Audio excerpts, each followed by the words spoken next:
Take $1 bills and put them on the floor like this carpet here, edge to edge, side to side. $1 million covers 2 football fields. You can picture that. $1 billion covers Key West, Florida. 3.4 square miles of $1 bills covering Key West. Picture Duval Street with $1 bills running all the way down it. Stranger things have happened in Key West, Florida. $1 trillion covers Rhode Island twice. It is an enormous amount of money. Now, why does this matter to you? Why does it concern me so much?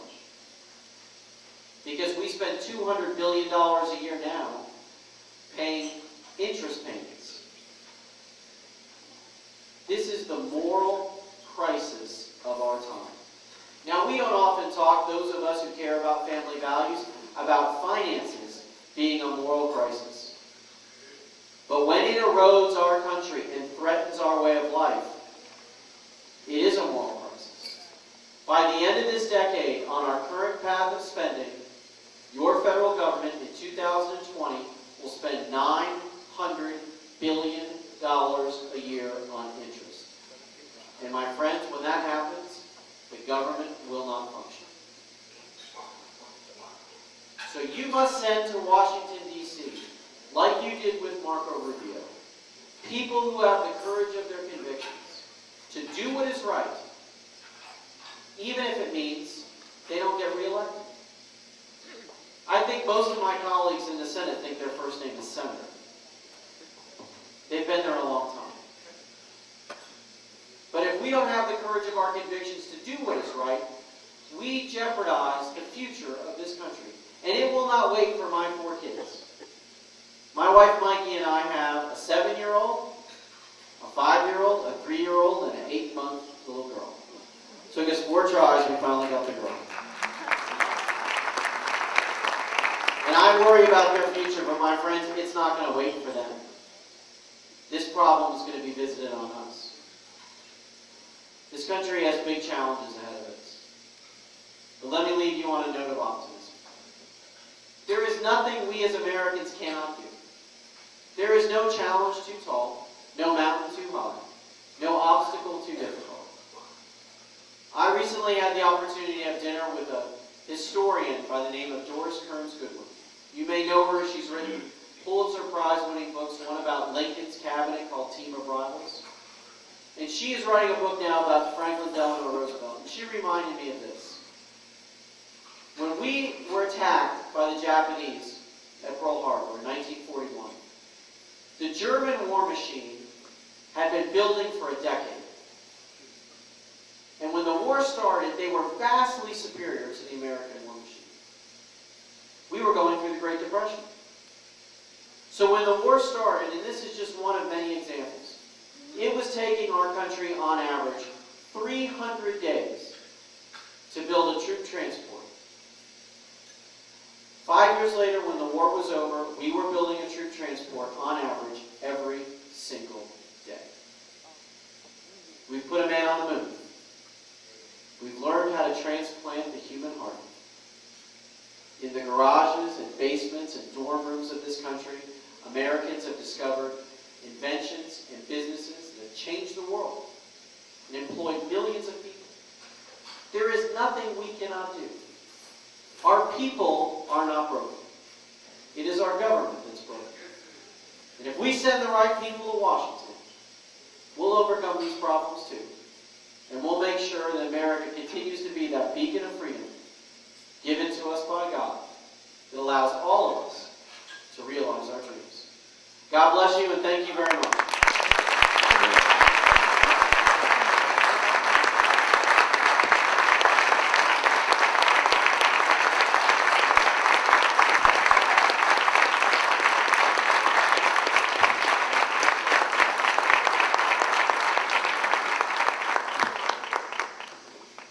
I want to thank you for your service to our country, and in recognition of that, this year's 2010 Friend of the Family Award is being given to the Honorable U.S. Senator George Lemieux for your support of common sense family values.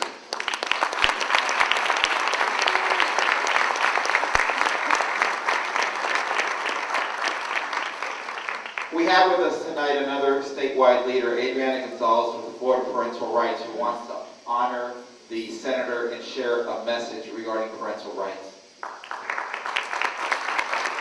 Thank you so much. I want to begin by thanking Anthony Verdugo and Christian Family Coalition because they are such staunch supporters of parental rights and of children and families. And thank you so much for that.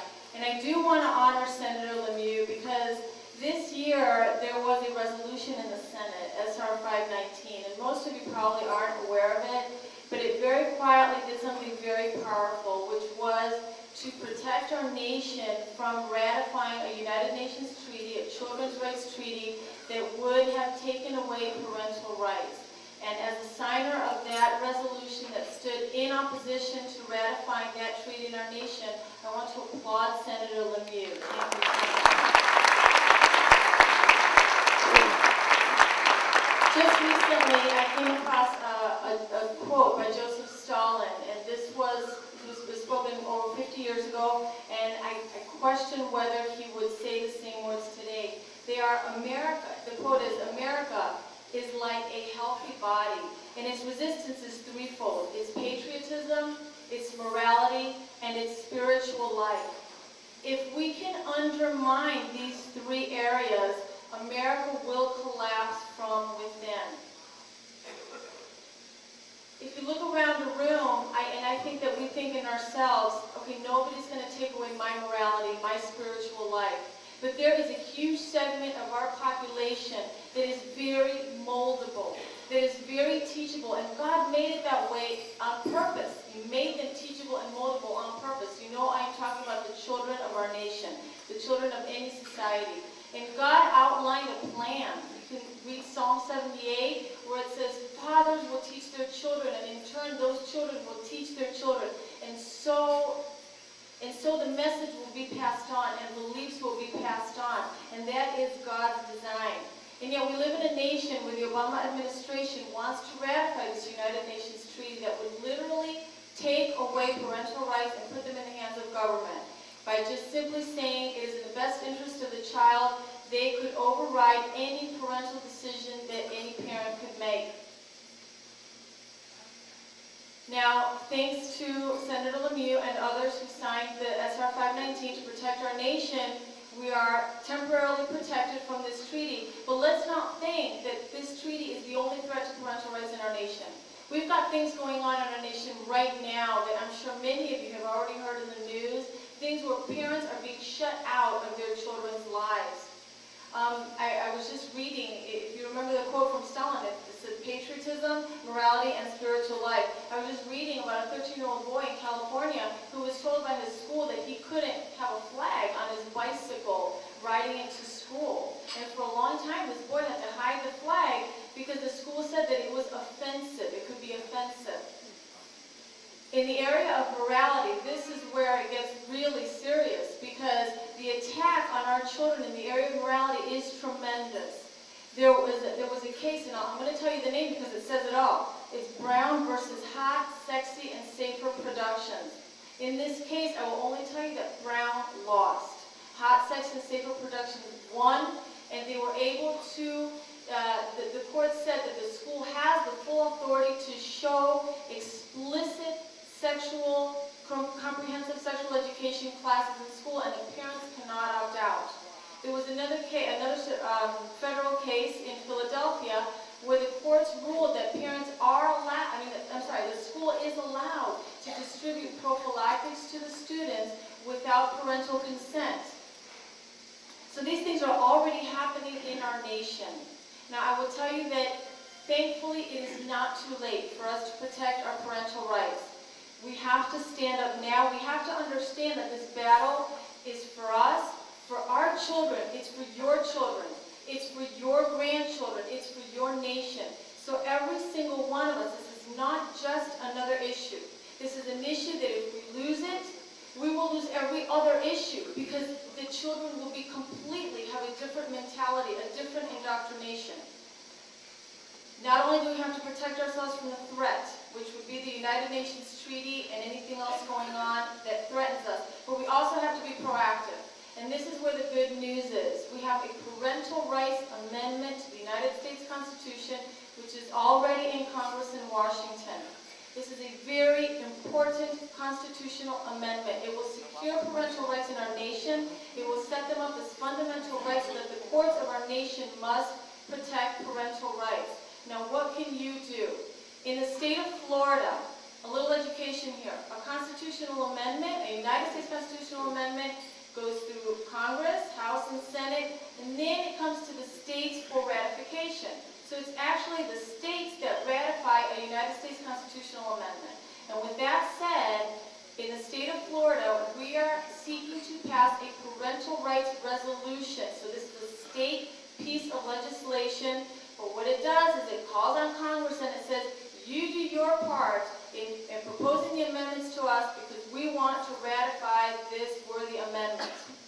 And it also puts our state in a great position of being on board with the amendment so that when it does come, we do vote in favor of it. We are going to be doing this in Tallahassee, and Anthony is organizing a trip to Tallahassee in which this is one of the very important issues that we will lobby for so that we can pass this resolution in Florida. So this is one area where you can get seriously involved in lobbying your state representatives and senators and get them on board with this parental rights resolution. And the other thing that you can do is the blue paper that's right in the middle of your table.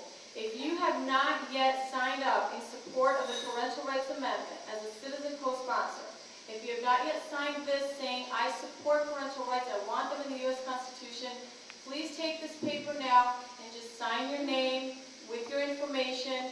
You will receive emails from us. They are very important emails that I would hope you would read and partake in. And I want to thank you so much for all your support. Thank you.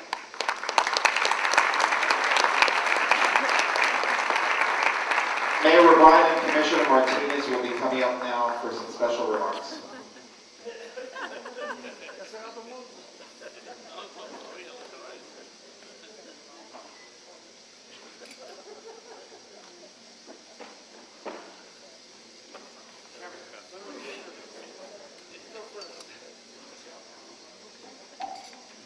Good evening. What a great evening. Big round of applause for Tony O'Doul. Christian Family Coalition. Inspiring words from Senator Lemieux, and great company and great friends that are here today. And true leaders. And it's truly an honor and a pleasure to be here representing the city of Hialeah, representing many elected officials that are here, and that we have the opportunity to share in the values that we all share in. And to be able to have a coalition that does the same. And that we are able to come together and have one voice. Unite that voice together for the greater good of this community. And we are in the best times. Notwithstanding what Senator Lemieux said, notwithstanding some of the things that we know are before us, there is no doubt as we look around this room that we are at the cusp of making a better direction, making the changes that we need so that this community can continue to strive. And it's with coalitions like this one that we are going to be able to strive and make good for all of us and create a better future for our children and have better days for all of us and our family values. It's a great pleasure today that we honor this coalition for its 15 years of service to this community.